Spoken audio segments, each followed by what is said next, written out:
Yu is a pathetic loser who, after his mother got sent to a Kobe game, made a promise to her to create a happy family for himself. But everything changes when he starts living with 3 popular chicks, and he decides to lock in and achieve his promise by rizzing them and creates his happy family with them as his baby mamas.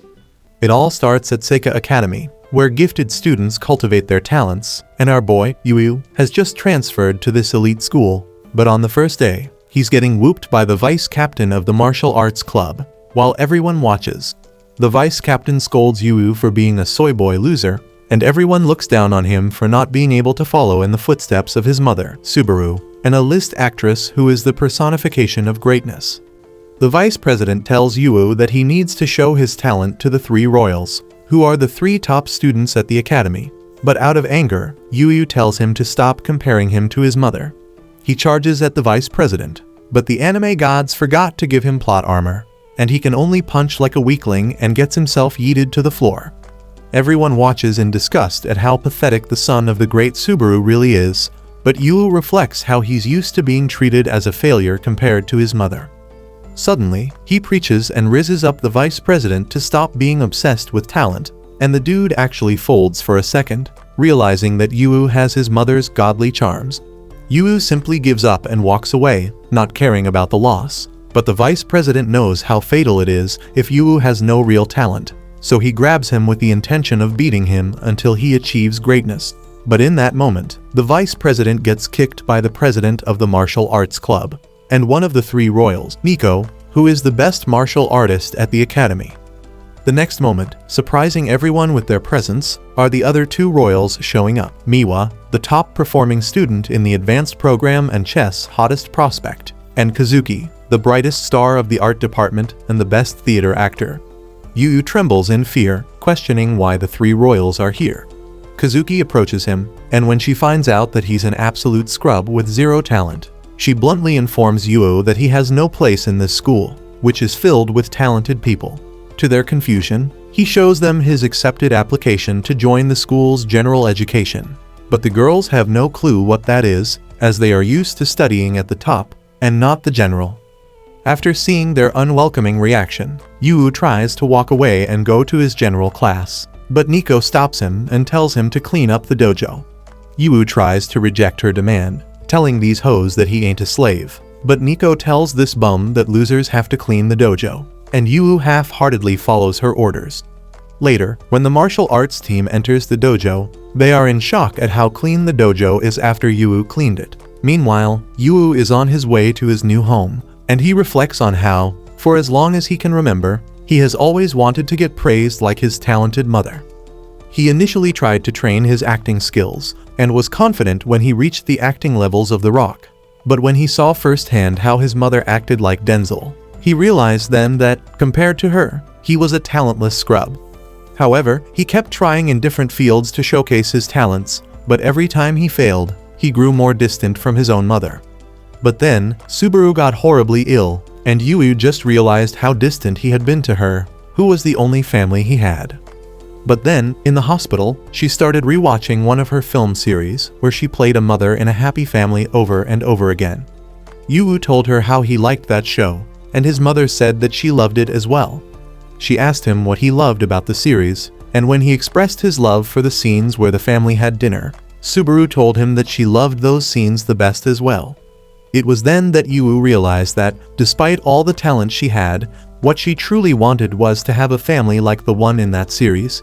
But before Yu could fulfill her greatest wish, she died, and left Yu a note, wishing for him to have his own happy family. While he doesn't know how to achieve it, Yu intends to get it and make up for everything he and his mother missed out on. He reaches the house he will be staying in, and to his joy, it's a massive, beautiful mansion. Suddenly, Nico pops up, attacking him while wearing her towels, calling him a creep and a burglar. Yu quickly says that he's not a burglar, and Nico demands an explanation from him. Suddenly, she slips and ends up on the floor in prime position for someone like Johnny Sins to pounce. Yeah, boy. Then, instead of helping her up, Yu mocks her using his aura, and when she tries to smack him, he throws a towel on her head and starts drying her. When she tries to fight back, he rizzes her to calm down, and she lets him dry his hair. Suddenly, the other two pop up after their long day, and they surround Yu, demanding an explanation. But Yu himself is confused about why the three royals are also here. In that moment, Yu's phone rings, and the owner of the house informs him that he will start living there as a favor he has for his late mother, and that he has 3 daughters living there. He hopes that Yu will get along with them, and that his talent can thrive, so his mother's legacy of greatness lives on. Yu realizes that the dream of having his own happy family is dead as the sisters don't welcome his presence in their home. They can't believe that their father took in a stray loser, and they refuse to take care of him. But Yu is still convinced there's hope that they can be a happy family together, and tries to win them over. He suddenly notices something on the floor, but Kazuki quickly picks it up before him. In that moment, he looks around and realizes that the house is a complete mess. He then sees that the sink is filled with dirty dishes, and the girls blame Kazuki for failing to do her chores. But she excuses herself, saying that she was too busy rehearsing theater. But Yu finds some broken plates hidden, and they realize that Kazuki did try to wash the dishes, but she was so horrible that she broke all of them, and Kazuki gets flustered. Then, Yuuki brings out the dirty laundry, and they reveal that Miwa was responsible for it, and she fails to do her chores as well. Out of frustration, Miwa tells Yu to take over her chore, but Yu has no issues with it. He then points out that Nico is responsible for house cleaning, which she failed in, but she has had enough of him mocking them for failing to do house chores.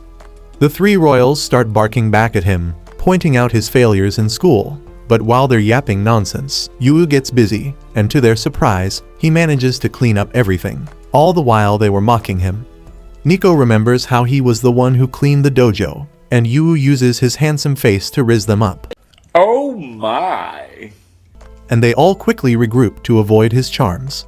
The next morning, Yu is excited that he has a day off, but suddenly, the house starts shaking, and he realizes that Nico is in the middle of her intense training in her dojo so early in the morning. He then finds Miwa already training to play shogi against Ai, and deep in frustration. And he finds Kazuki in the kitchen cooking up devious green juice like he's Walter White. He asks Kazuki what all of them are doing, and she informs him that they are doing their morning routine, stating that the same way he brushes his teeth in the morning, they all do their own routines. She then tells Yu that they will all head out and asks Yu to watch over the house.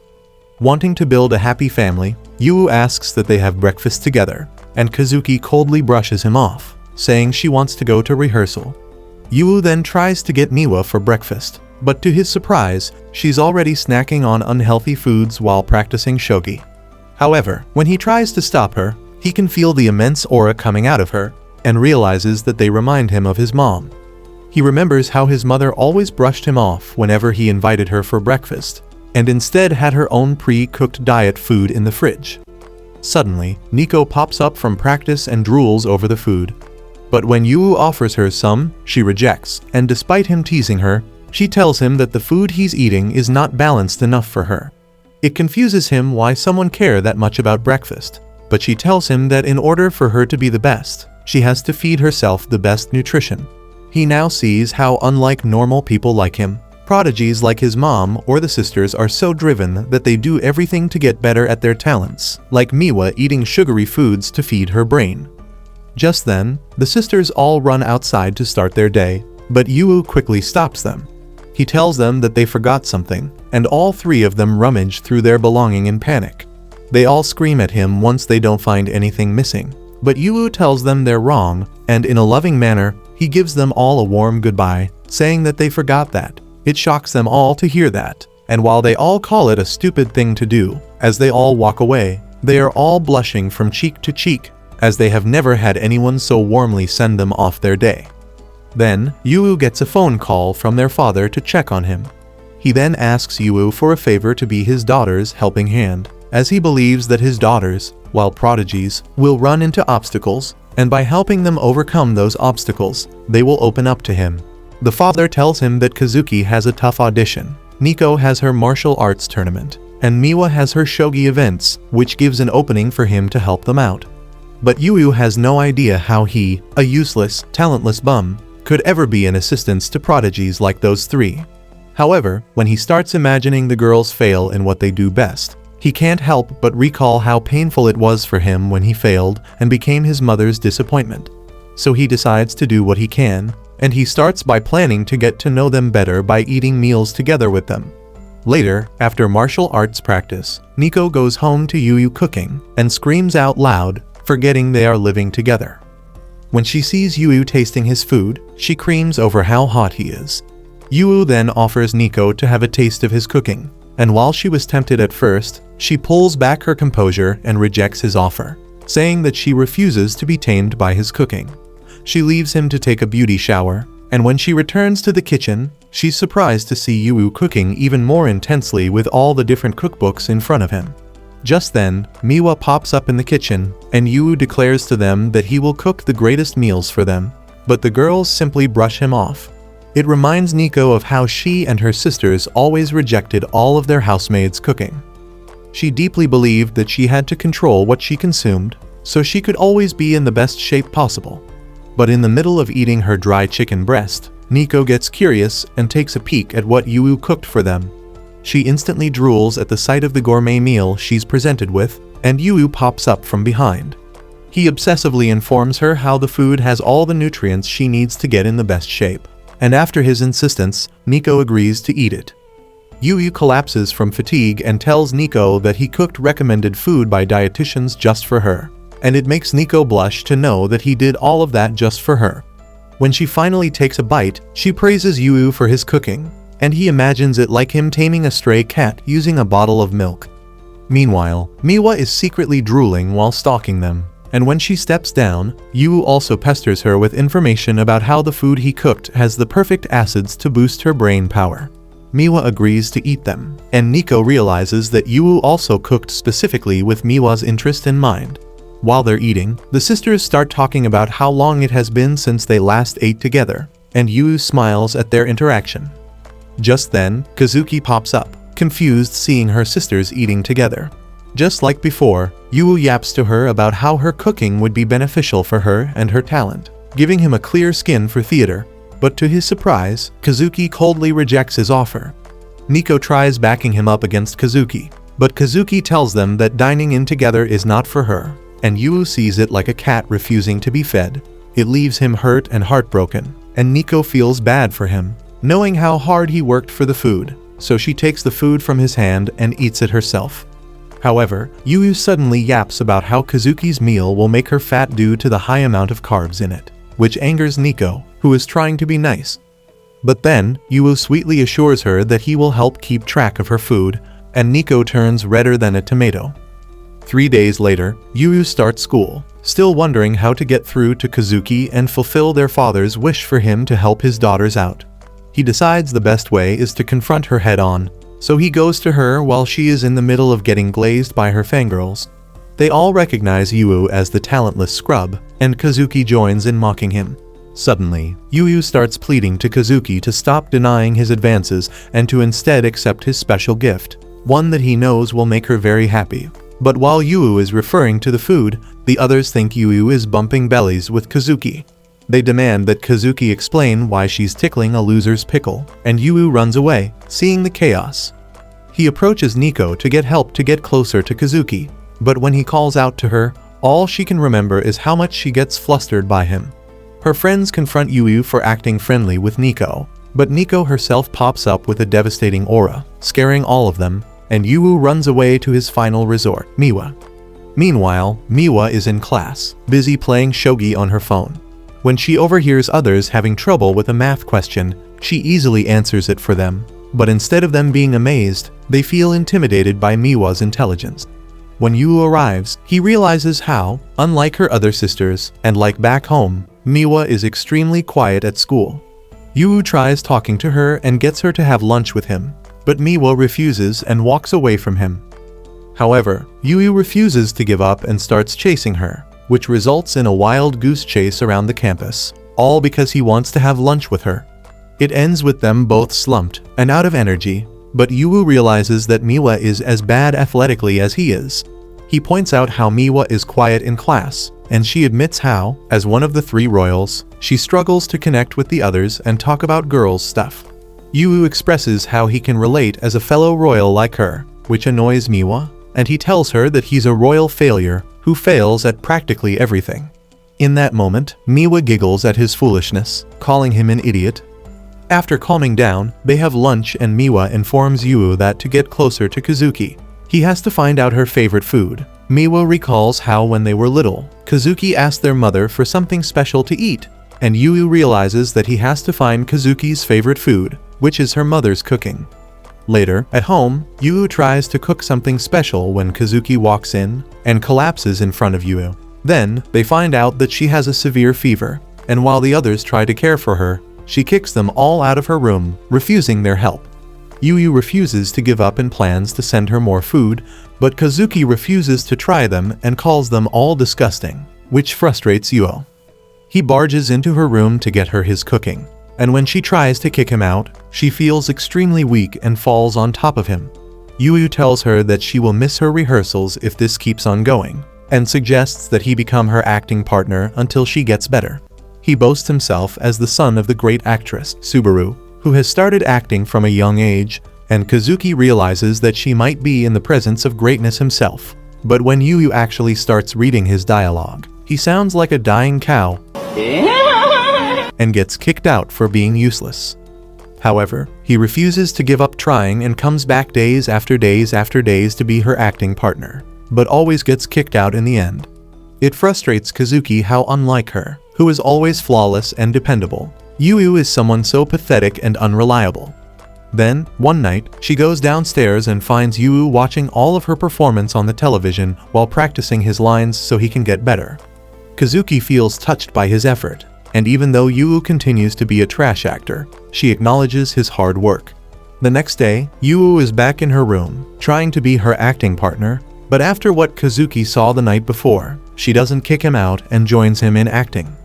It touches Yu, and to both of their surprise, Yu manages to deliver one line of dialogue brilliantly.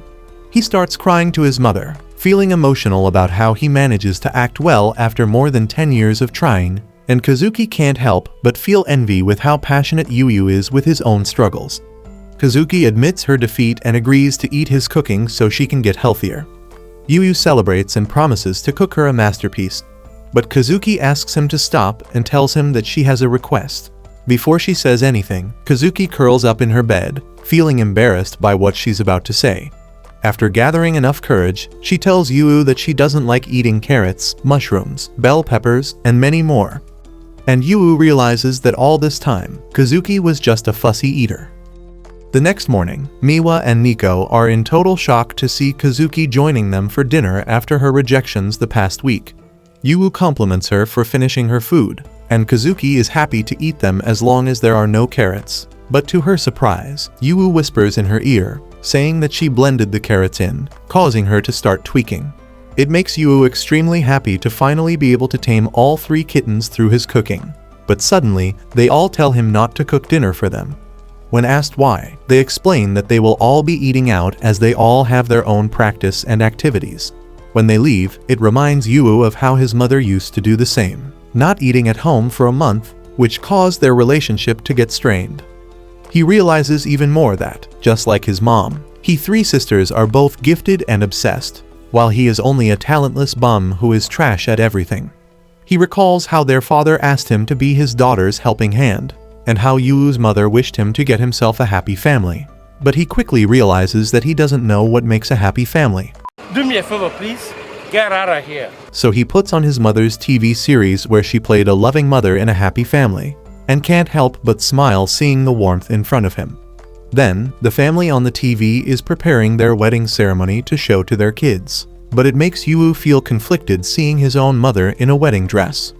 Just then, the 3 sisters return home after their day of activities, and when Kazuki sees Yu in tears and what he is watching on the television, she assumes that he is missing his mother dearly. So she approaches Yu with kindness and tells him that he doesn't have to force himself to do the chores just to win them over. The other sisters agree and remind him that he's only a freeloader, but that offends Yu. He stands up and tells them that he refuses to be a freeloader, as with his mother. He always thought that with the talent difference between them, he and his own mother could never bond together. But then he realized that they're quite similar to each other in a lot of ways, But before they got to rebuild their relationship, Subaru died, and Yu doesn't want that to happen between him and the sisters. He declares that he wants to make a happy family with the sisters, and they are all in shock to hear that. Nico thinks his idea is absurd and asks what his plan is to make a happy family with them. Just then, on the television, it shows a wedding scene between Subaru and her TV husband, and the girls quickly realize that Yu can achieve a happy family by marrying them. The girls start fantasizing about themselves in wedding dresses, but that annoys all the girls, and they tell Yu that he will never clap their cheeks as a loving husband. Later, in the bath, Nico thinks about Yu and how he's so strong that he's able to keep his slim gym in check while living with 3 hot girls. Suddenly, he screams, and when Nico checks on him, she finds out that he's crying over a trivial thing and scolds him for ruining her bath time. He scolds her back for only wearing her towel, not wanting her to get cold, but she gets flustered and runs back to the bathroom. Suddenly, she runs into Miwa, and she notices how red Nico's face is, which is weird to her, and while Nico tries to hide the truth, Miwa suspects it involves Yu. Just then, Yu hands Miwa her laundry, but when Miwa reaches out, their hands touch, and Miwa gets startled, causing the laundry to fall.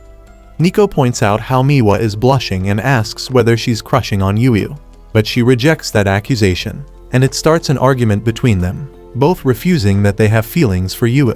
Just then, Kazuki pops up and mocks the sisters for fighting over some limp-willy loser like Yu. Then, being a midget, Yu asks Kazuki to help him put a pan on the top shelf, and she happily helps him out. After doing it, Yu thanks her with a smile on her face, and while Kazuki acts cool, she blushes hard, and the other sisters notice it. It starts another argument between all 3 of them, but Yu jumps in, scolding them for fighting, while not knowing the reason they fight, and it annoys all 3 of them. When the sisters leave, Yu notices that the whole place is dirty again, which annoys him, but when he thinks about how they ate at the same table, he's happy and proud of how far he has come. Suddenly, to his surprise, he stumbles upon a picture of the girls from years ago, and he can't believe how cute and precious they look. He then quickly realizes that one of the sisters owns it, but when he asks them, none of them admit that the picture is theirs. However, he realizes that the real owner of the picture is lying, refusing to admit that she wants her sisters to go back to the way things were, and has the same goal as him of wanting a happy family.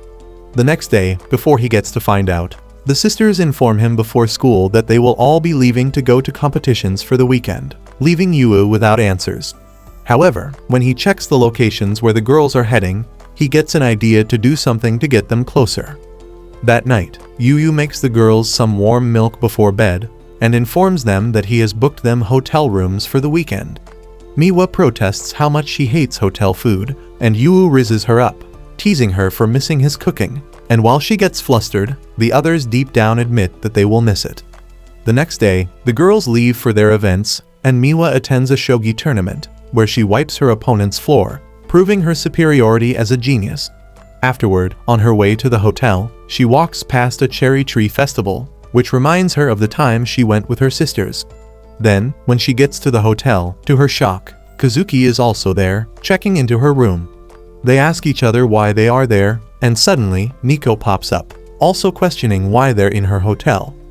They all realize that they all went to the same city for their events, and just then, Yu pops up, expressing his disappointment with how the sisters do not know where each other went. Then, Yu reveals that they will be staying in the same room, and when they ask him why, he expresses how it's a good chance for them to bond on their time off, like actual sisters, by sharing a room.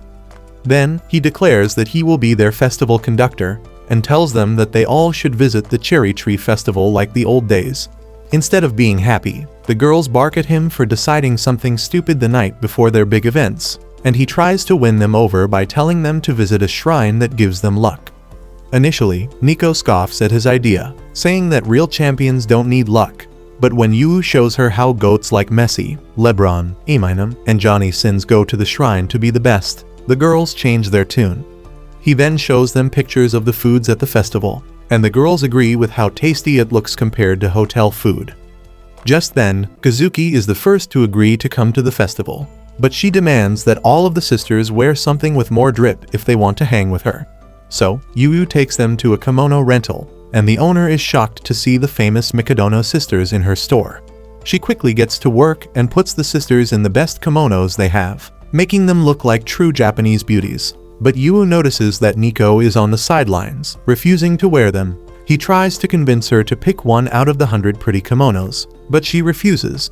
Just then, the owner brings her a blue kimono, saying that it will enhance her tomboy aesthetic, but it reminds Nico of how, in the past, she wanted to wear girly stuff, but was forced to look more tomboy.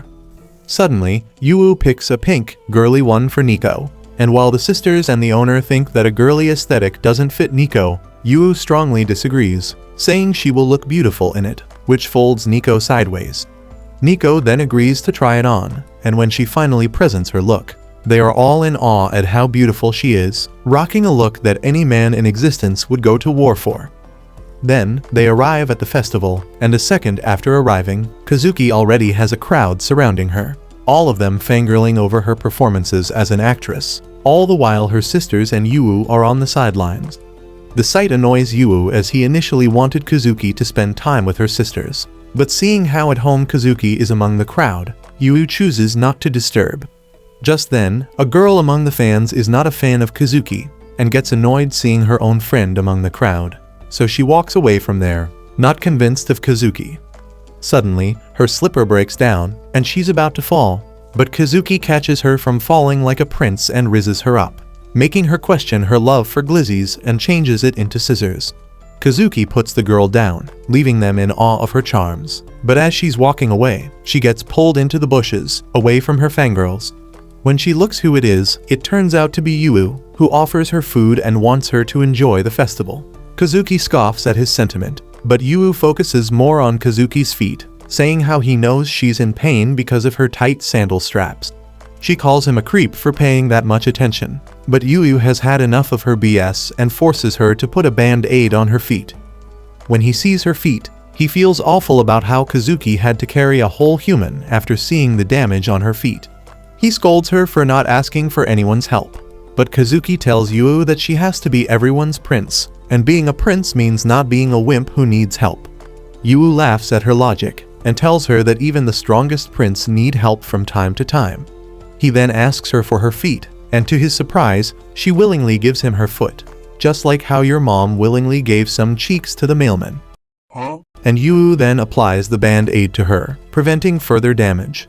Meanwhile, Nico and Miwa are in the middle of a fish-catching contest, with Nico struggling to catch a single one. Just then, Yu and Kazuki pop up, and the sisters laugh at how Kazuki is wearing a stupid mask, but Yu informs them that she needs to avoid attention.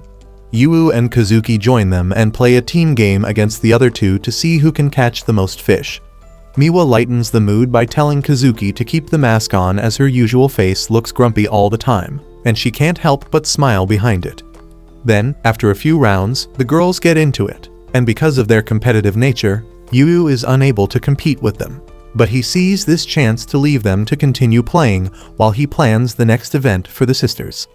He heads to the festival's big event, a competition of crossing the lotus leaves, with the winner getting unbeatable competitor's luck, the same one Johnny Sins got, and a picture with the shrine's golden guardian, which is what the three sisters once got and is what Yu wants to win, knowing it's a precious memory for the three sisters.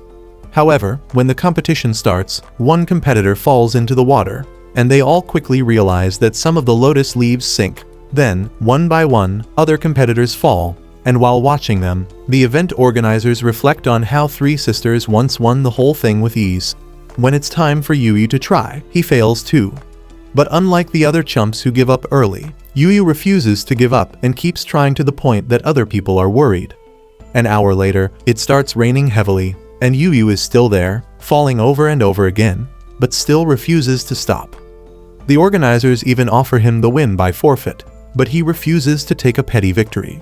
He imagines how the sisters won it before by working together and using their advantages to get to the end.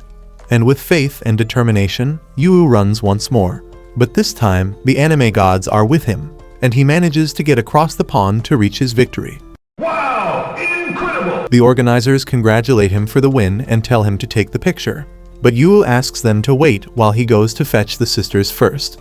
But to his agony, he finds out that the festival closed early due to the rain, and nobody is there but him. He realizes that he messed up as the sisters' festival organizer because he was too selfish and only thought about himself. He remembers how the sisters didn't want to go there in the first place and how he wasted their time. But to his surprise, all three of them pop up with umbrellas, all covering him from the rain. He tells them how surprised he is to see them not abandon him, and they tell him that they're not that cruel to leave him behind. Kazuki reminds him that he's their festival conductor and urges him to continue his job, which lifts up Yui's spirits.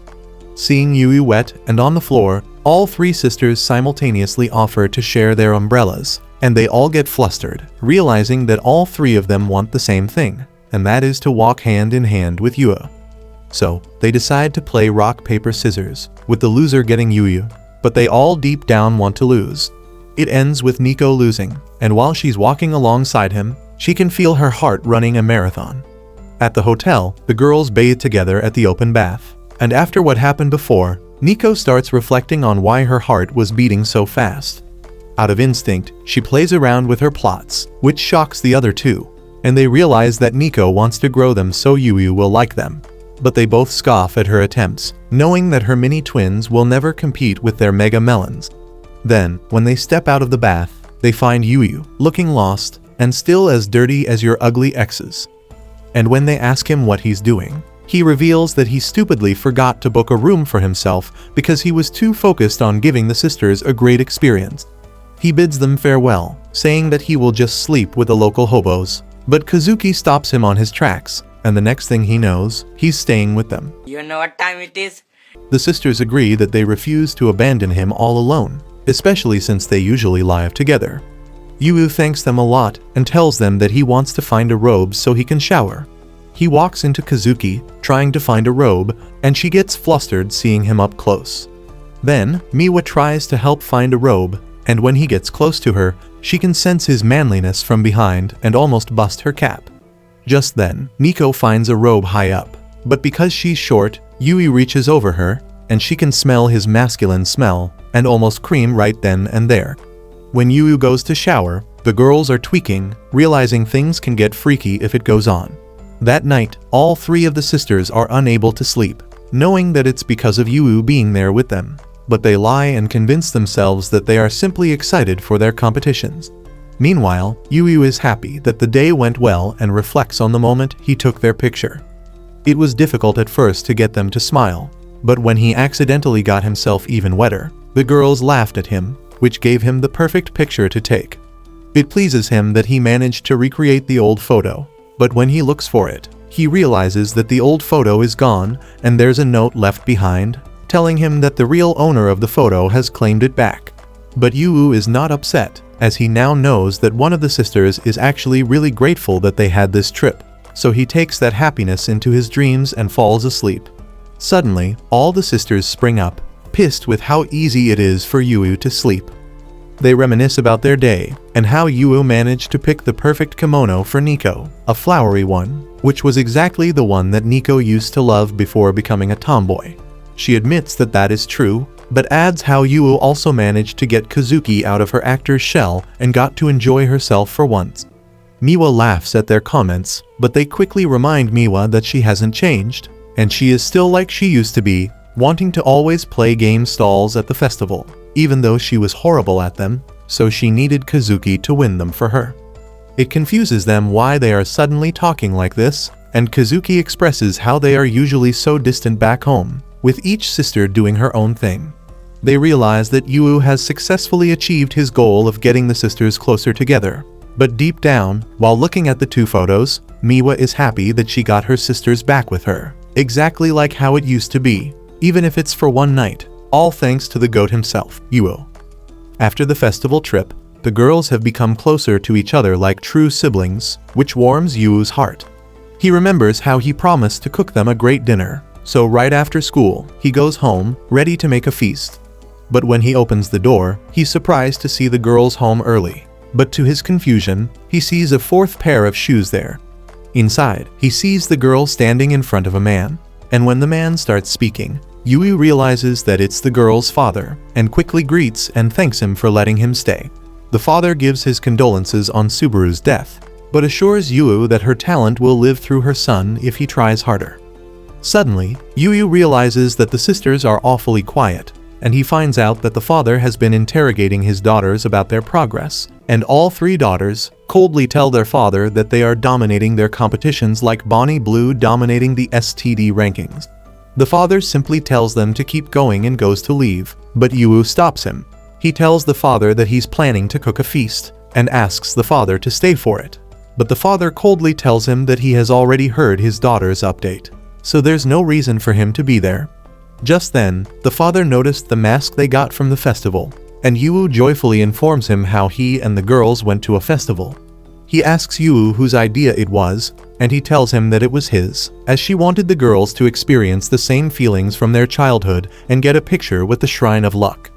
Instead of being pleased to hear that his children had fun, the father approaches Yu with hostility, saying that his daughters don't need some dumb luck to be great. He then tells Yu that he knows how much of a useless, talentless piece of trash he is, which is a disgrace to his mother, the great actress Subaru. He breaks the mask in half and tells Yu that there is no place in that house for a talentless bum. The father grabs his shoulder and grips it tightly, not wanting Yu to stay there anymore. But before he kicks Yu out, the girls come to his defense. They state that while Yu has no achievements or talent, he is still a remarkable workhorse who takes care of the house better than anyone could. The father refuses to believe that his daughters would fit in a house with such a talentless scum. But while flustered, they assure him that they need Yu in their life, as his presence makes sure that they stay on top of their game, and those words touch Yu's heart. After hearing his daughter's words, the father agrees to let Yu stay, but orders his daughters to only focus on their talents and never waste any more time on festivals and any other useless activities. When the father leaves, Yu tries to get them to eat his feast, but Nico tells him that they can't anymore. And a week after that, Yu is back to square one, stuck eating alone, and he now realizes that the main reason why the girls are so intimidatingly talented is because of their father's intense parenting. But Yu still can't help but remember how the girls look so down in front of their own father. Meanwhile, the girls are off training intensely, Nico with her martial arts, Kazuki with her acting classes, and Miwa with her chess training. But when it's time for the trio to eat something, Miwa remembers the sweet pudding Yu made for her, and she misses it compared to her plain crackers, while the other two feel the same way, as they all miss Yu's Michelin-level food. Back home, Yu is still disturbed by how the father said that he was hindering his daughter's progress, when all he wanted was for the sisters to eat together as a family and bond like actual sisters. He feels that it's over, but when he remembers how his mother believed that he could have a happy family, he insists to himself that it's not over yet. The next morning, the girls head to school, and Nico looks back in sadness, seeing that Yu no longer tells them good luck before leaving. But then, at lunch, Nico is about to eat her usual protein bar when her friends tell her how boring that meal looks. Nico tells her that all that matters is the protein, but when she reaches into her bag, she finds a lunchbox filled with homemade food that looks so good that her friends are jealous of her. Elsewhere, the same goes for the other sisters, and they also find a beautifully crafted homemade lunch, and they all know that Yu did this.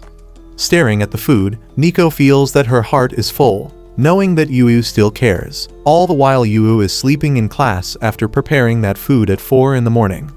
Back home, Yu is pleased to see that the girls finished their lunch, and they sit him down for a discussion. They tell him that they are willing to fight for him to stay, as long as he supports their everyday life and ensures they stay at the top of their game, and Yu smiles with extreme joy, realizing the girls have accepted him. Yes! Yes! Yes! Yes! The next morning, Yu hands the girls their lunches for the day, and when he wishes them all a good day, the girls leave the house, feeling warm and fuzzy inside. At her rehearsal, Kazuki tries out a female wig, feeling nervous at her first ever role playing a girl.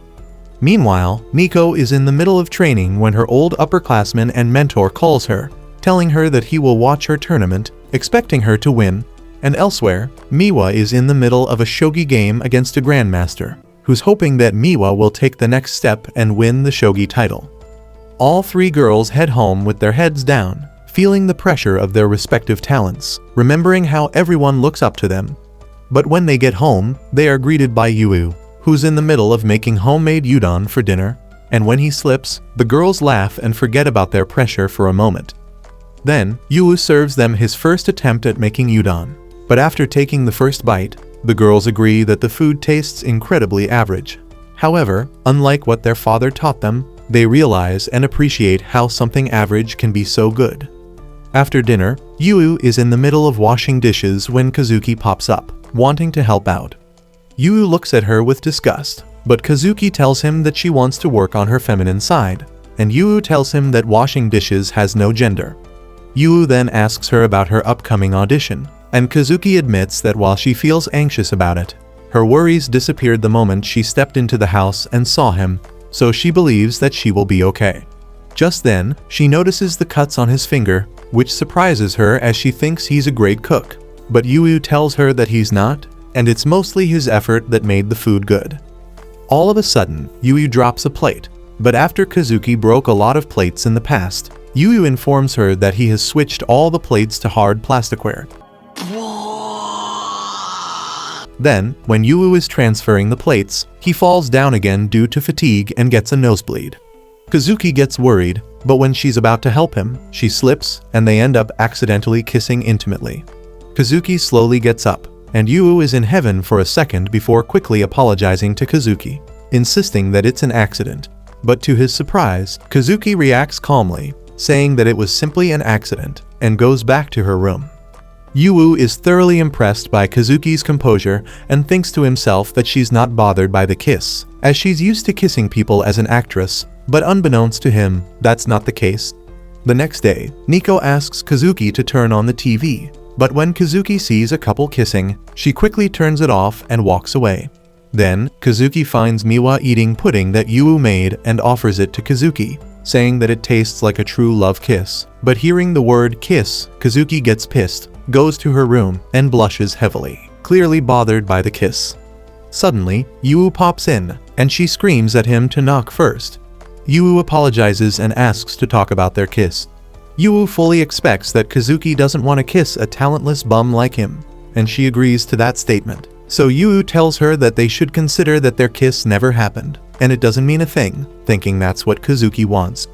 But when Yu walks out the door, Kazuki is furious, refusing to believe that her kiss doesn't mean a thing to him. Later, at rehearsals, Kazuki tries to focus on her first female role, remembering how her father wants her to learn how to play a girl, saying that a great actor has to be versatile. But despite her best efforts, even in a girl wig, Kazuki still sounds like a prince. So she decides to watch her co-stars closely. She notices how her fellow actress acts with a cute voice and teary eyes, and she plans to follow it. Kazuki responds like a prince for her, but when it's time to kiss her, Yuo's kiss flashes past her head, and she quickly steps back. Her coach stops their rehearsal for the day and tells Kazuki that she has to control her personal life as it affects her performance, which gives Kazuki an idea. Back home, Kazuki approaches Yu and requests that he make her stamina-inducing meals to enhance her performance, which Yu gladly accepts, and he's happy that things are back to normal. But suddenly, Kazuki gets kinky with Yu and demands that he go on a date with her on Sunday, which surprises him. Yu starts thinking if the kiss caused this plot development, but unbeknownst to them, the two others are listening to them, shocked to hear that their eldest sister wants a date with the all-talentless wimp, Yu, and they are worried about his poor glizzy, but decide to hide in their rooms. Then, while the others are not listening, Yu asks Kazuki what happened, and she explains that she struggled for her upcoming audition, where she had to play the heroine. So she wants to experience being a heroine for real so her performance can be authentic. Yu supports her intention, even amazed by her determination to be great, and Kazuki warns him to keep it hidden from the others. She warns him not to get the wrong idea, but Yu believes that to get the best out of her, she has to experience a real date, so Yu rizzes her up, saying that he got something special for her date with him, which makes her blush. The next morning, out of curiosity, Nico confronts Yu and asks if he's going anywhere on Sunday. When he tells her that he won't be doing anything special, Nico is in shock and is annoyed that Yu just lied to her, while imagining how he's clapping Kazuki behind her back. Meanwhile, Miwa recalls how she overhears about Yu's plan to make it a special date, and also imagines some freaky things in her head. That spoils the mood during dinner, which Yu notices. And when Kazuki telepathically talks to Yu about the date, that angers the two even more, which makes Yu worried that it might be their monthly time to bleed. On Sunday, Yu is happily waiting for Kazuki, not knowing that Nico and Miwa are watching him, wearing disguises that they both picked for each other. But while they aim to make themselves look weird, they look cute instead. Then, when Kazuki shows up, everyone turns heads seeing her in her feminine form. And while Yu is in awe at how pretty she is, the sisters are pissed seeing her rizzing up Yu. Kazuki urges him to start the date, and she does so by acting like a movie heroine, which pleases Yu, who now feels more like a man. They go to the aquarium while the others follow, and the duo is still in disbelief, seeing what Kazuki is wearing. But at the entrance, out of habit, Kazuki guides Yu down the stairs, and Yu has to remind her that she has to act like the princess and not the prince, so they switch places. When the show starts, Kazuki is trying too hard to look cute, and Yu assures her that it's best if she enjoys herself to get a genuine reaction out of her. Suddenly, the dolphins splash water at them, but out of habit, Kazuki saves Yu from getting wet like she's the one packing in the relationship, and it gets other people's praises around them, including the duo, who are pissed seeing Kazuki on top of Yu. As the date continues, they continue to struggle to change Kazuki's dynamic to turn into the heroine of the relationship, and the duo are relieved, thinking that the date is going horribly. Later, Yu leaves to go to the toilet, leaving Kazuki worried about her performance and anxious about disappointing Yu, who was excited for this date.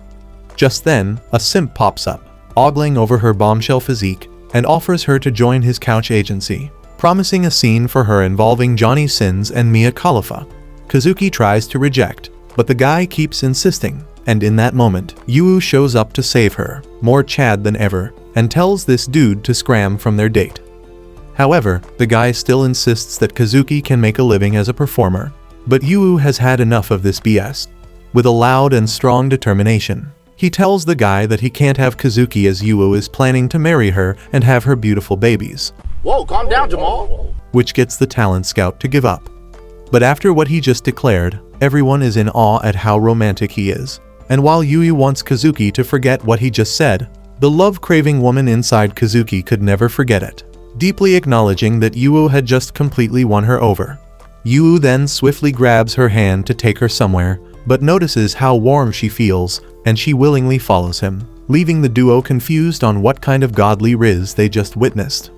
They head to the cinema, and on their way there, both of them refuse to let go.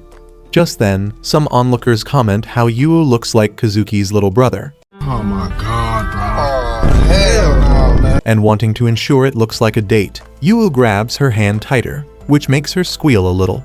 However, she realizes it's making her more girly, so she squeezes his hand even tighter, making Yu respond by squeezing her even more, all the while the duo watches in disbelief. Then, they reach the cinema and Yu presents her a romance film for them to watch. But Kazuki recognizes the main actress of the film as her senior, one who, just like her, dreamed of being a great actress.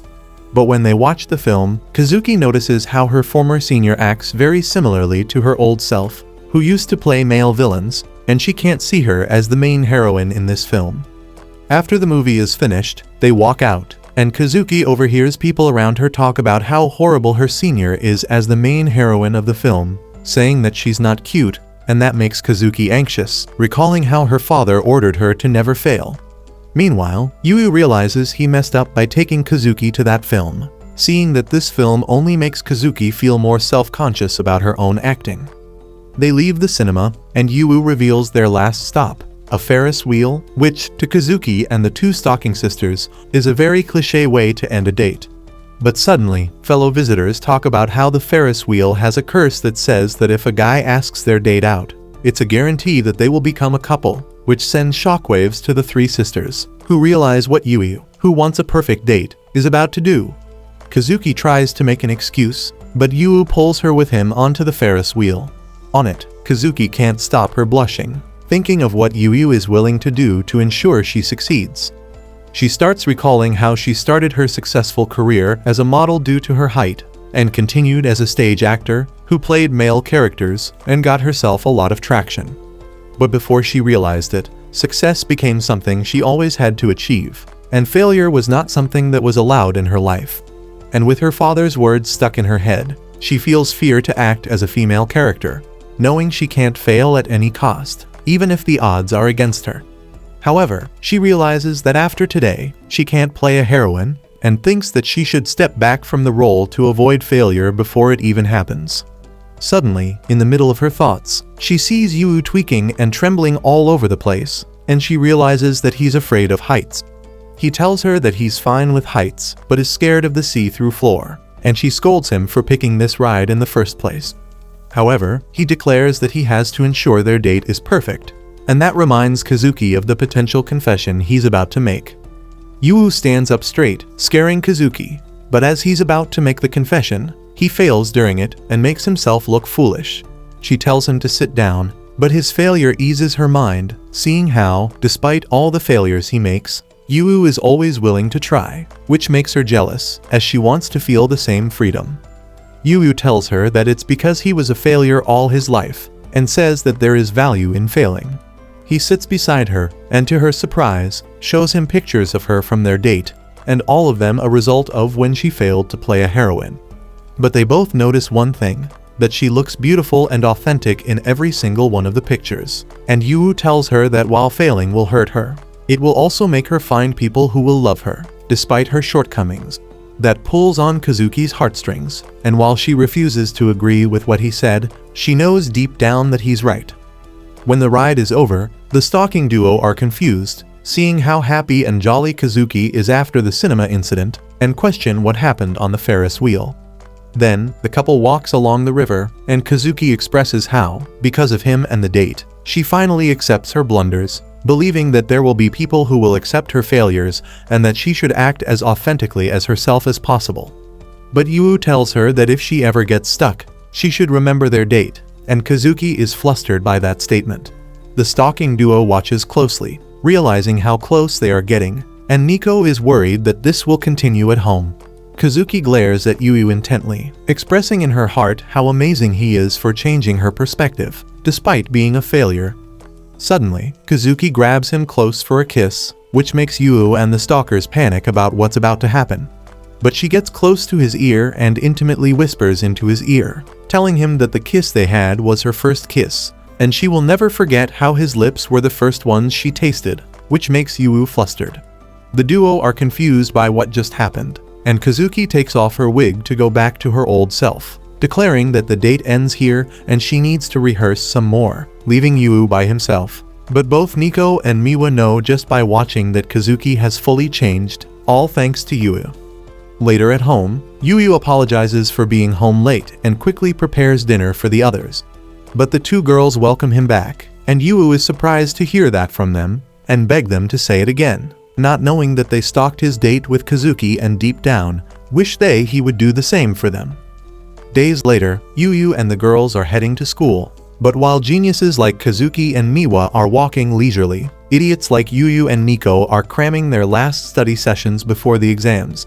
Kazuki teases them for being stupid, but when she sees how Yu gets close and trades notes with Nico, both she and Miwa get jealous, wishing they were also idiots. Suddenly, a guy runs through Yu, and a woman screams that he is a thief. Channeling his inner MC, Yu chases him, but ends up looking like a wimp instead. But Nico jumps in and attacks, but she's surprised that the thief is also a martial artist, which is a challenge to her. Yu feels worried that she might get hurt, but Kazuki assures him that Nico is the female Bruce Lee, and she knocks down the thief before retrieving the woman's bag from him. People around cheer for Nico's awesomeness, but when she sees that the woman gets cared for by the dudes, she feels a tinge of jealousy and hides her wound.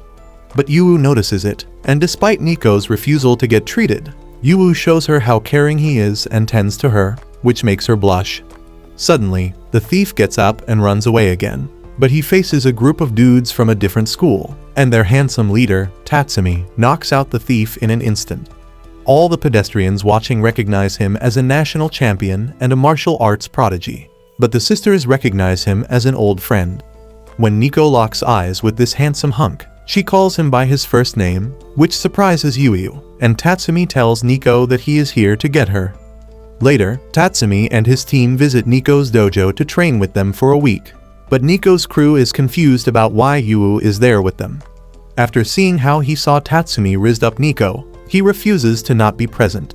The vice captain tells Yu that Nico and Tatsumi go way back to their first dojo, but he believes that Tatsumi is bad news for them, as unlike their ugly faces, girls surround Tatsumi's handsome mug, which makes them jealous.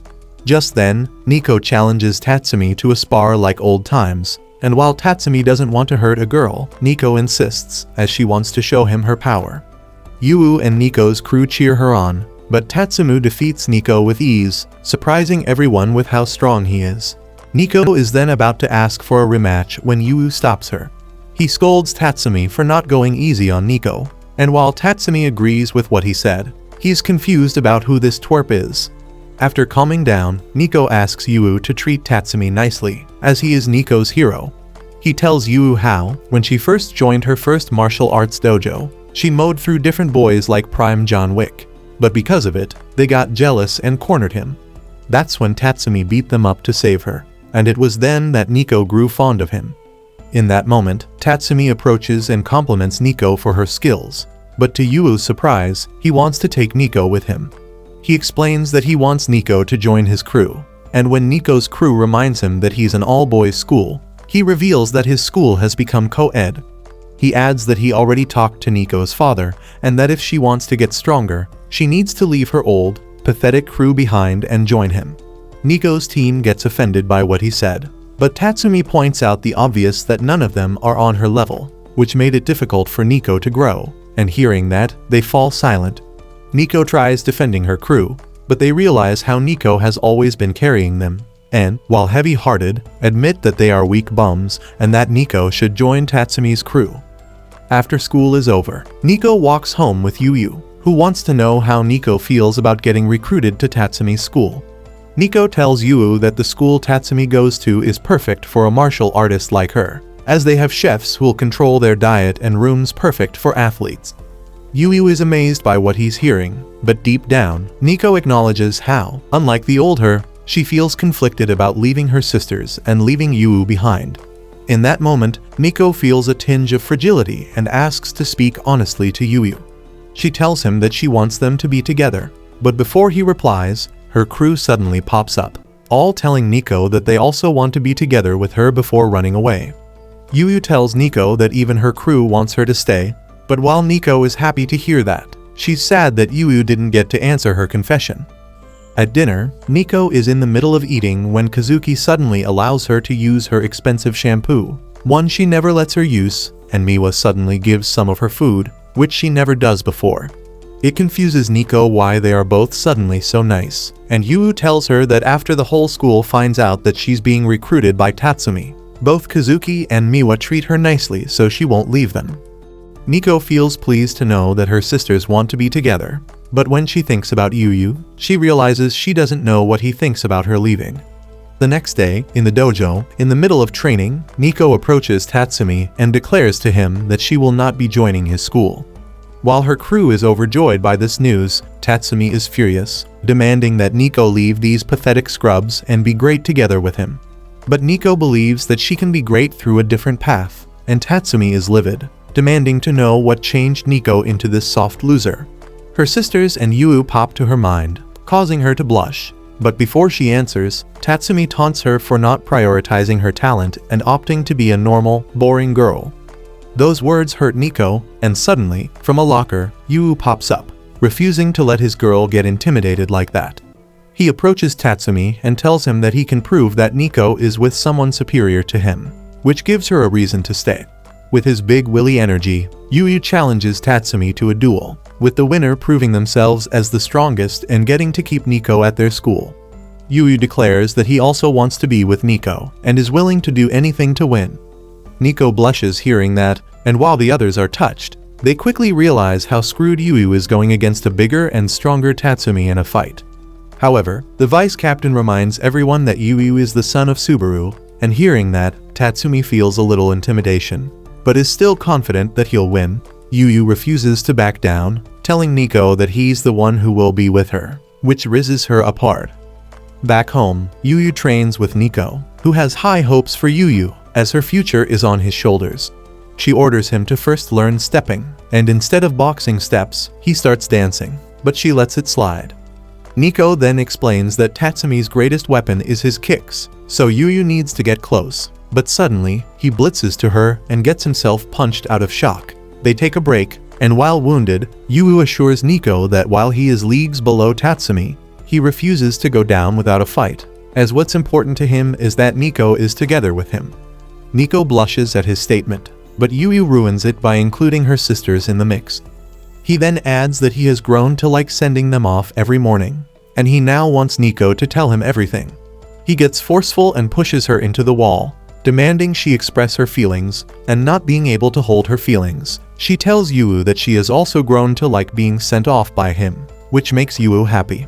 She adds that she wants to stay for her sisters as well, and in that moment, they both pop up and are caught eavesdropping.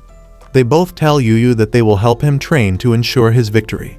Elsewhere, Tatsumi opens the challenge letter, and inside, Yu demands that Tatsumi is not allowed to use his dominant limbs, and because he has already accepted, he is forced to follow that rule for the duel. Later, after training, Yu and Nico are in shock to find Kazuki and Miwa in aprons, both declaring they want to help Yu all they can. Yu feels touched that these two would do this, but Nico and he see that despite their best efforts, they end up cooking something so vile, the animators refuse to animate it.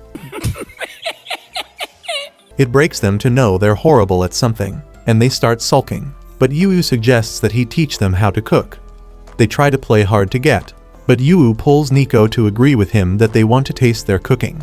Hearing that, the duo agrees, and they first learn from Yu how to properly boil vegetables without turning them crispy, and Yu praises Kazuki for being able to remember recipes quickly, which makes her blush. Then, he shifts his attention to teaching Miwa how to peel vegetables without peeling her own fingers, and she accidentally calls him sir, which makes her get flustered heavily. But during the whole process, Yu admires how prodigies like them, despite being horrible at something, are willing to always learn. Then, they end up cooking a perfect Thai dish, which, at first glance, Nico knows is her favorite dish in the world, unlike the censored black goo they served before. She realizes they made it specifically for her, and when she takes a bite, she genuinely praises their cooking for being delicious, which they happily take. But when Yu tries to eat, he can't move his hand properly, and realizes that he trained so hard that his hand is strained. Seeing that, Miwa feeds him, which surprises the others, but she doesn't care and tells him to eat. When Yu does eat from her hand, he praises the taste, which makes Miwa glow with joy. Kazuki refuses to lose and does the same thing, which surprises Nico, and when Yu compliments her, both Kazuki and Miwa glow, realizing that serving others with kindness feels nice, all the while Nico can only watch in frustration. The next day, they continue serving him during his training, and Nico feels annoyed by it. She tells Yu that they should end the training session, but when he tells her that he wants to continue, that fires her up, so she continues training with him. The next day, at school, Tatsumi contemplates hard about how Nico can turn from an obsessed fighter who wants to be strong into a fighter who refuses to come with him. Just then, Nico pops up, and upon seeing her, Tatsumi calls her weak for hiding behind other people's strengths to cover her indecisiveness in making a decision. He then walks away and tells her that after he ragdolls Yu, she will have to join his school. Back home, during training, Nico notices and praises Yu for being able to punch harder, but suddenly remembers what Tatsumi told her. She suddenly apologizes to Yu for dragging him into this mess, just because of her being indecisive. She recalls how both Tatsumi and her own father have always wanted her to be stronger and nothing else, which makes her feel the pressure. But underneath all that, they never knew how Nico also wanted to be someone pretty and feminine. Because of that, she became indecisive, not knowing which side she wanted, and told herself that the real her is not cute. But Yu assures her that it was he who challenged Tatsumi, and Nico has been feminine more times than she realized, which surprises her. Yu tells her that at first, he saw her as a monster, but it surprised him to see her as someone proper and caring about her beauty, that he even caught her admiring flowers. Nico gets furiously flustered hearing that, but Yu tells her how happy he is to see a new side of her. She apologizes that he has to see a weird side of her, but Yu believes that there's nothing weird about her, and he rizzes her up, saying that the real Nico is both strong and beautiful. Flustered, she punches him and curls up, saying how he's the only one who ever says that to her. She then tells him that because she's indecisive, she needs his help, and Yu has an idea that they should fight Tatsumi together. Nico thinks about a 2-on-1, but Yu already has a plan. The day of the fight, both Kazuki and Miwa are unable to fully focus on their events, as all they want is to watch Yu fight Tatsumi. In the dojo, everyone is in shock to see Yu asking Tatsumi to fight twice, first against him, and then against Nico. He reasons that since he wants Nico to join his school to become stronger, it also means that she doesn't have to join if either of them defeats him. Everyone and Nico look with disgust, calling Yu the villain. But he tells Nico he doesn't mind as long as he protects her, which makes her blush. He then tells her that he will try his best to wear down Tatsumi and hurt him to give Nico the advantage so she can win it. But in that moment, in his confidence, Nico sees that Yu is shaking in fear. So he holds his hands and, while flustered, smacks him and encourages him. That lights a fire inside Yu, and he enthusiastically declares to Tatsumi that he will smack him like he's Chris Rock. But a minute later, Yu is on the floor, defeated. But no one is surprised, knowing Yu only trained for a week. Then, it leaves Nico to face Tatsumi, but she feels pleased to see how much Yu has grown just in 1 week. She walks towards Tatsumi, pressuring herself to win for her loved ones. But when Yu tells her he'll be waiting for her at home, that gives her the clear of mind she needs to fight Tatsumi. The two face off, get in their fighting stance, and Nico jumps the gun and gets on the offensive. Knowing Tatsumi likes to kick, Nico keeps close and keeps attacking, but she realizes and is confused when she sees that Tatsumi is only blocking her attacks. But suddenly, he punches her in the gut, sending her to the floor for a breather. What Nico doesn't know, Tatsumi is aware of all her moves since he saw all of her fights for years.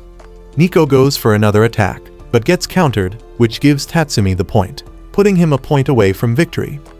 While the others watch in agony, Nico realizes her skills are useless against Tatsumi. Then, before the fight even ends, Tatsumi demands that Nico come with him, as he refuses to continue seeing her this week. Nico acknowledges that Tatsumi is right and that she should follow him in order for her to become strong. But suddenly, Yu starts a cheerleading squad with Nico's team to cheer her on. And while that annoys Nico, it also breaks the ice for her. She starts giggling, and remembering what Yu said about her, she embraces her other side fully. In that moment, Tatsumi notices that Nico has changed.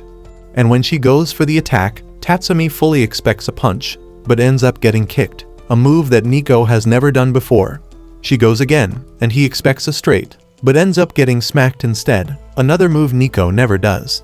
Her team is in awe seeing how Nico is breaking her own boundaries of being textbook, and opting for a more free-flowing approach. But what Yu notices more than anything is that Nico is smiling. Her attacks give Nico 2 points, also putting her a point away from victory. Tatsumi calls out Nico for acting as someone that's not her, but as she leaps for her final attack, she presents herself as someone Tatsumi doesn't recognize, but is someone that is fully her. The other sisters walk in during this moment and see Nico landing a hit on Tatsumi while smiling, giving her the victory. Everyone celebrates seeing their captain's victory, while Tatsumi's team is in disbelief, seeing the district's best fighter experiencing a loss. In her glory, Nico looks towards Yu and gets flustered, feeling thankful for the win. Nico hands her a towel and helps her wipe her sweat, while welcoming her back. She starts crying, and while embarrassed to be seen like that, she cries on Yu's shoulder, wanting to cry in victory just this once. Afterward, before Tatsumi goes, Nico apologizes for the result of the duel and expresses how she understands that he wanted the best for her. While Tatsumi is sad about it, he smiles it off and stands by his word not to ask her to come with him. She also apologizes for Yu being a wimp in his fight against him, but Tatsumi reveals a bruise on his leg and tells Nico that Yu focused on that one spot, which was the reason he couldn't dodge her final attack. She apologizes for that, but Tatsumi tells her that the reason why Yu was willing to fight is because he cares for her. But then, while flustered, he adds and confesses that the reason he wanted her to join his school is because he likes her and wants to be with her. Nico initially doesn't understand his sentiment and accepts it like a homie, but when Tatsumi reiterates that his feelings are romantic, Nico turns redder than a tomato. She asks him how long he had those feelings for, and he simply tells him since the day she joined the dojo and met him. From then on, he always wanted to be with her, but now he knows that the person Nico wanted to be with is right here in her school. Hearing that, Nico has a eureka moment about how it's true. Tatsumi wishes her luck and goes back to his school, leaving Nico deep in thought. In her mind, the person who pops up is Yuyu, and despite her effort to deny it, she keeps seeing his godly riz, and realizes even deeper that within herself, she wants to have a romantic relationship with Yuyu. Later, Nico walks back home by herself, wondering where the others went after her victory. But when she steps into the house, she is greeted by a celebration party, led by Yuyu, who wants to celebrate her winning the duel and not leaving them behind. Nico notices the wounds on Yuyu's hands, and while Yuyu assures her that he's okay, she touches his wounds and tells him that he shouldn't push himself too hard. Then, to repay him for everything he did, Nico offers Yuyu to let her give him something or make her do anything he wants her to do. Yes! Yes! Yes! Yes! Yes! Suddenly, his inner demon pops out, scaring Nico, and she imagines him rizzing her and warming up her domain so he can expand it. She screams out in panic, and the others hear it and imagine Yuyu doing the freaky to Nico. They act fast and also tell Yuyu that they will also do anything he wants them to do, and that fuels him even more. But while they imagine the worst, Yuyu simply asks them to come to the theme park with him. Why are you gay? Which disappoints the ladies. He expresses how it's a dream of his to go to the theme park with his family, and when the girls imagine it happening, they imagine the scenario goes exactly like a date and start blushing. Just then, Nico gets a call from her father, but when she picks up, Yuyu takes over and boldly tells the father that the sisters deserve to have a break by going to a theme park and that working too hard is bad for them. The father demands that he talk to Nico, and when Nico does get her phone back, the father expresses how impressed he is to hear that she defeated Tatsumi, the best martial artist in the country, and that now the father doesn't think that Nico should change schools. It makes him wonder how Nico got so strong, but when he remembers how much Yuyu is involved, instead of telling them to keep training, he agrees to what Yuyu said by giving them a break and letting them go to the theme park. Nico forwards the message, and Yuyu declares they're going on the weekends. Then, for the next few days, the three sisters are all anxious about what to wear, how to act, and how to charm a guy, as all three of them want to win Yuyu over on their theme park date. Then, Sunday arrives, and Yuyu is first to the theme park, awaiting the sisters.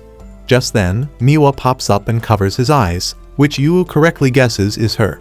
He sees her in her casual outfit and compliments her, and Miwa believes that she won, as she believes that wearing a girly outfit in a theme park is a massive mistake.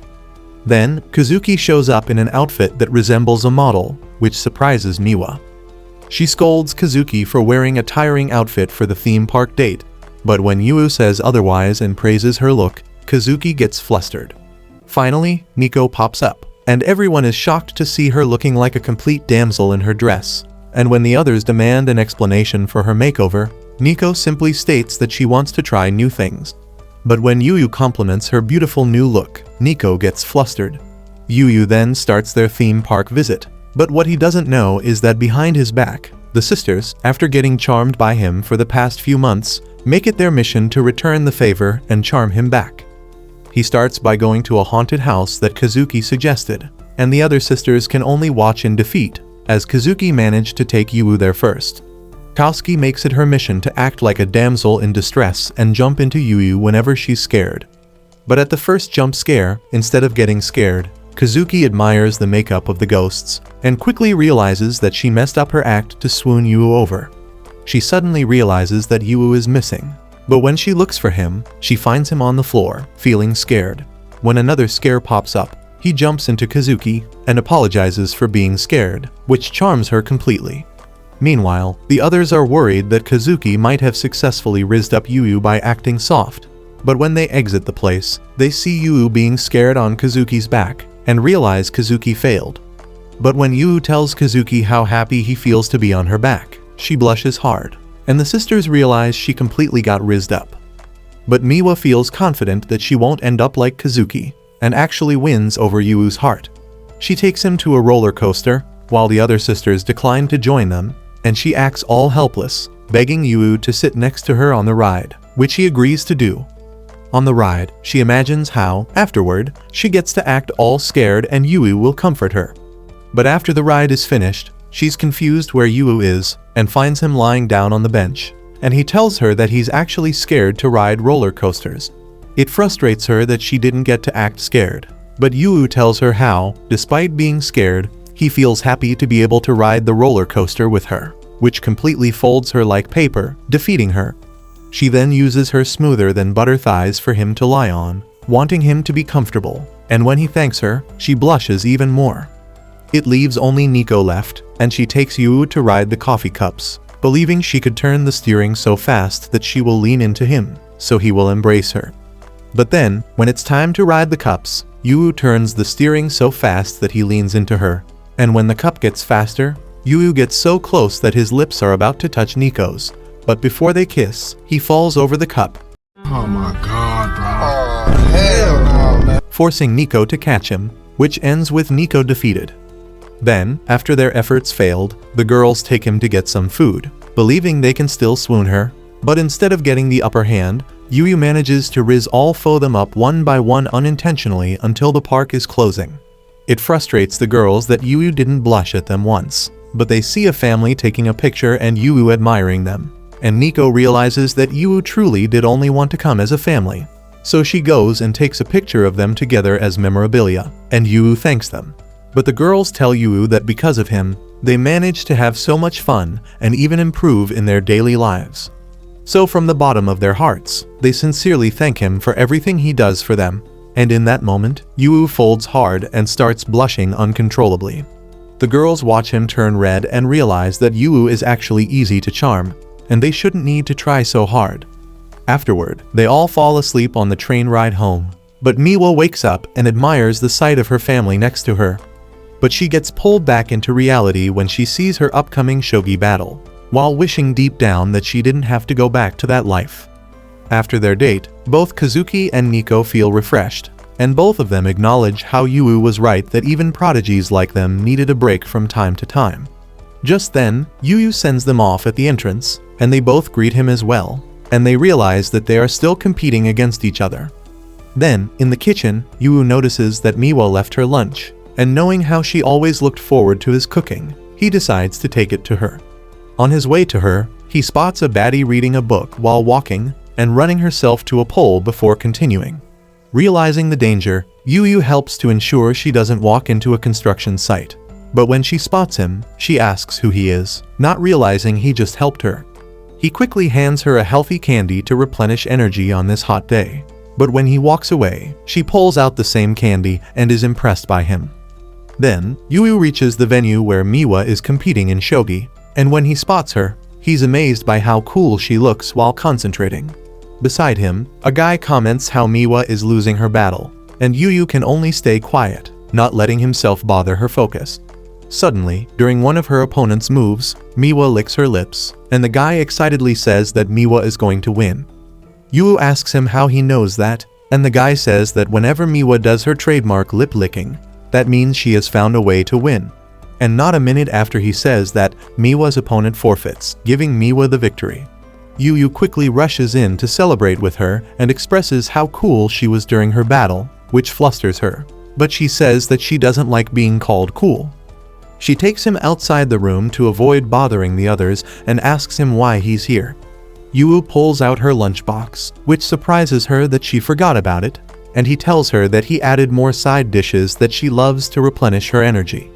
Then, he tells her that he's gonna go, but Miwa uses her puppy eyes and asks him to eat lunch with her. He agrees and heads to buy food for himself. But suddenly, the baddie from earlier pulls up and takes the lunch from Miwa. She accuses Yu of being the reason for Miwa's bad performances, and when Miwa takes her lunch back, the girl points out how the old Miwa would never care so much about some stupid lunch. She claims herself as Miwa's eternal rival, and Yu is amazed to hear that, calling the girl awesome for being able to compete with Miwa. The girl, who introduces herself as Sakura, feels proud of Yu's comments, but Miwa reminds her that even in practice, Sakura has never beaten her even once, and that she's nothing but a lowly bug compared to her. While Sakura admits their difference in level, she points out how the old Miwa would never struggle against her opponents, and that the greatest shogi player of this era should never stoop this low. Miwa blushes hearing her words, and Yu can't help but think that deep down, Sakura looks up to Miwa. Sakura then declares that she will now defeat Miwa and end her era, but to do that, she has to study her thoroughly. Then, Sakura joins Yu and Miwa for lunch to study Miwa, and Miwa is annoyed and refuses to share her food. Sakura pulls out her own lunch, and when she opens it, she reveals rice balls with a side of what people produce after eating at Taco Bell, which Sakura insists is an omelet. Suddenly, a dog barks, surprising Sakura, who accidentally throws her rice ball, and she runs to get it. Yu tries to help, but they both slip and end up in a position the mailman held your mum in last night. When Sakura looks at him, she's rizzed up by his handsome looks.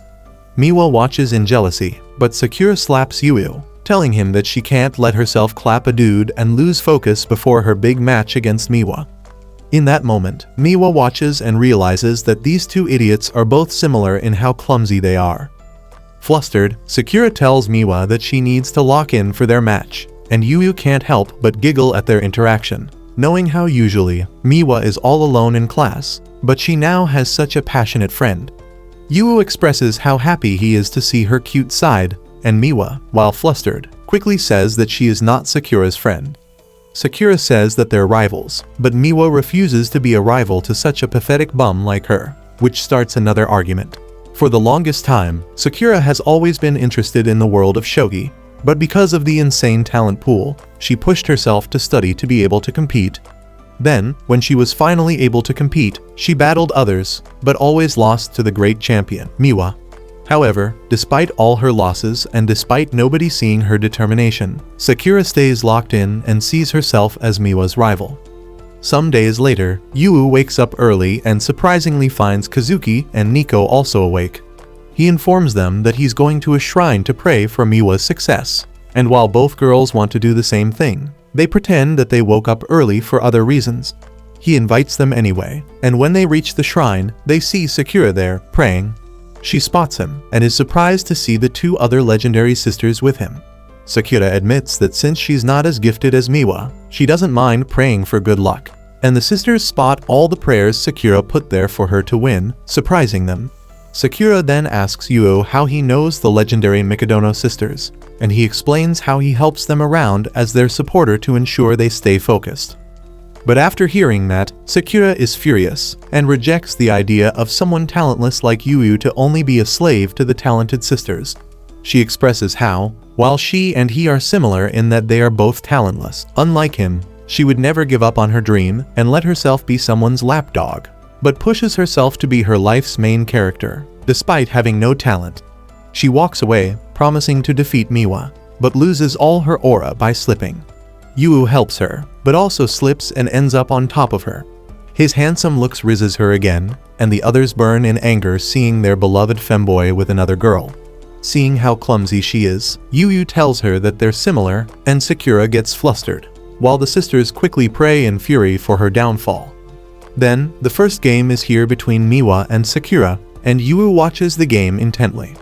The others tell him that there'll be 5 games in total and Miwa is guaranteed to win, so he should just relax. But despite saying that, the two keep peeking at his screen, so he pulls them both to watch with him, and they get flustered for being too close and quickly run away. Then, after a few hours, to their shock, Miwa declares her forfeit, giving Sakura the victory. Yu panics, wanting to cheer her up, but the sisters tell him to act normal and not make a big thing about it, while they both are clearly annoyed by that result. Yu cooks a special dinner for Miwa, one that the sisters think is too much, but when Miwa returns home, they all try to cheer her up. To Yu's surprise, Miwa rejects the dinner, saying with a smile that she needs to prepare for her next game against Sakura. Then, in the middle of her practice, she runs out of snacks and walks out to protein snacks and supplements from both Kazuki and Nico, which shows that they care. To her surprise, Yu is also there, and he tells her that he made a special snack just for her, and he wants to show her. In the kitchen, he presents a ball made from her favorite chocolate, but then he pours hot chocolate on it and reveals a kitty-shaped vanilla ice cream, which Miwa is a fan of. Yu asks her to enjoy it with a smile, and Miwa gladly eats it and uses it as fuel to defeat Sakura.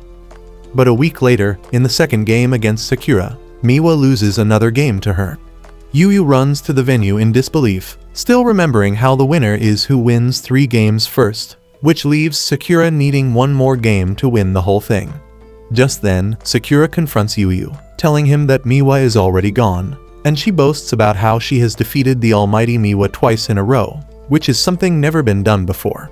Sakura calls Miwa washed up, saying that she's too reliant on her talents instead of hard work. But Yu glares at her intensely for what she said, before suddenly thanking her for her words.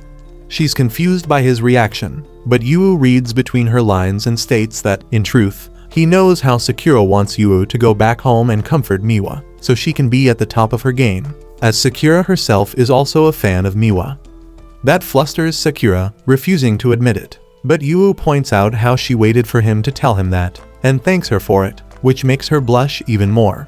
Yu then walks away, but not before throwing a warning shot to Sakura that Miwa should never be underestimated, which annoyed Miwa, who is secretly hoping he's right. Back home, Yu is shocked when he's greeted by the other 2 sisters, looking broken after Miwa ran out of the house. When he asks what happened, they explain that right after Miwa got home, they tried to comfort her and give her encouragement about how failure is not the end. But Miwa coldly tells them that she's not like them, and they should choke on a glizzy before leaving the house again. The girls suspect that Miwa doesn't want to hear it from amateurs like them, but Yu quickly runs out of the house to find her. He wonders what made Miwa that furious, knowing how cheerful she usually is, and why she said that she's not like her sisters. Yu finds her in the cat cafe, playing with the cats, and when he confronts her, she is surprised that he knows she's here. He tells her that he expected her to be all emo under the rain somewhere, but is pleased that she's okay. Yu then dries himself off from the rain and sits next to her. He asks if she goes here often, and Miwa reveals that she does, considering Kazuki is allergic to cats and their messy house is not ideal for keeping them. Seeing her happy like usual, Yu feels relieved that she's still fired up for her game and to win 3 matches in a row to win her title again. But suddenly, she plops down into a cat, inhales its fur, and expresses how she's a phony. She confesses that, unlike other shogi players, she doesn't commit her whole life to learning and practicing the game. And the only reason she got into the game of shogi in the first place is that after her father and sisters praised her for winning games, she wanted to have her own thing, the same way Kazuki has acting or Nico has her martial arts. But when Miwa asked them why they always worked hard for it, they told her that it's because they loved what they do, which is something that Miwa doesn't feel for shogi. So for the longest time, Miwa only played and became the best at shogi, not because she loved it, but because she wanted to achieve things and receive praise. Hearing that, Yu finally understands what she means when she told the others that she's not like them. Deep down, Miwa knows that one day, she will lose a game and that the person who defeats her will expose her for who she is, a loser who never truly loved the game like the others do. Miwa starts crying because of her feelings, and Yu comforts her, thanking her for confiding in him. But then, he rizzes her up, saying he won't let her go home yet, causing her to get flustered so much, she needs a cat to stop the rizz. Yu takes her out, and as they walk, Miwa looks around at all the love hotels there, thinking she's about to get her cheeks clapped, but to his disappointment, Yu takes her to the convenience store. He explains that the others are heartbroken, thinking that they caused Miwa to run away, so Yu suggests that they make them some treats. He asks Miwa what his sisters like, and Miwa thinks that Kazuki is more of an adult, so she would like a more bittersweet taste, while Nico has started to be more feminine, so she would like a pretty cupcake. Hearing that, they start shopping and looking around. Miwa knows exactly what to buy. Then, they go to the school's kitchen, and Yu is amazed by how they're allowed to borrow it because of Miwa's reputation. They start making the treats, and out of curiosity, Miwa asks Yu how he got so good at cooking. He reveals that at the start, due to being a talentless bum, he was distant from his mother. But then, one day, he was making breakfast when his mother suddenly popped up and tried his cooking. When she told him that she enjoyed it, he started learning how to cook properly, even though his mother never ate his cooking again. Then, when she got horrifically sick, he asked her if she wanted anything from the convenience store, but instead, she reached out and said that she wanted to eat his cooking. From then on, he learned how to cook properly, following her mother's diet to ensure her health, and he became the main cook for her mother when she was sick at the hospital, and that became his motivation, as it made him closer to her. He expresses that just like how he wanted to put a smile on his mother's face through his cooking, Miwa also wanted to make her father and sisters happy by being good at shogi, and that there is nothing wrong with wanting to be great at something for someone else. Hearing that, she thinks of all the people that apply to, and gets flustered when Yu suddenly pops up. Afterward, Yu falls asleep, and remembering how amazing he was to her, Miwa wants to touch him, but stops herself. Instead, with the ingredients there, he makes a mini version of Yu, thanks him, and secretly gives it a kiss. Then, the others scold Yu for coming home late, but Miwa jumps in front of him to apologize to her sisters, and informs them that Yu was helping her with something. She then reveals the sweets she made for them, and when they taste them, they praise Miwa for the treats. But Nico starts another argument on who's got the better treats, which both she and Kazuki believe they got the better one. But then, Miwa shyly pulls out the miniature Yu one and gives it to Yu, thanking him for the help. But when the sisters look at it closely, they see that this Yu has a chopped hairline, and Miwa remembers how she kept kissing it there, which caused the receding hairline, and that flusters her. A week later, the third match arrives, but Miwa feels more confident after having no more heavy heart within herself. Thank you for watching today's recap video. If you enjoyed this recap, comment down below sweet treats and hit the like button for part 12.